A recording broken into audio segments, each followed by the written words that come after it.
মুখ্যমন্ত্ৰী হোৱাৰ সপোন দেখাত আমাৰ কোনো আপত্তি নাই, কিন্তু আমি ৰেজাউল কৰিমক বুকুত লোৱা সকলক আমি ভৱিষ্যত অসমৰ মুখ্যমন্ত্ৰী হ'ব দিব নোৱাৰো। আমাৰ যুৱশক্তিয়ে দিব নোৱাৰে। যিসকলে অসমখনক খুলি খুলি খাবৰ কাৰণে উদ্যত হৈছে, যিসকলে আমাৰ মাটি ভেটি, আমাৰ পিজিআৰ বিজিআৰ চৰণীয়া পথাৰ বনাঞ্চল সংৰক্ষিত বনাঞ্চলত যিসকলে বেদখল কৰিছে, সেই সকলৰ কাৰণে এটাই ব্যৱস্থা, যিটো ব্যৱস্থা অসমৰ সৰ্বকালৰ ভৱিষ্যতৰ কৰ্মদক্ষ মুখ্যমন্ত্ৰী ডক্টৰ হিমন্ত বিশ্ব শৰ্মাই লৈছে, বেদখল মুক্ত অসম।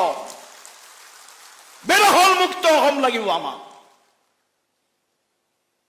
আৰু এই বেদখল মুক্ত অসমেৰে আমি অসম সুৰক্ষিত আৰু নিৰাপদ অসম আজিৰ প্ৰজন্ম আৰু ভৱিষ্যত প্ৰজন্মৰ হাতত আমি উপহাৰ হিচাপে দি থৈ যাব পাৰিম। এয়ে আমাৰ সংকল্প, এয়ে আমাৰ লক্ষ্য।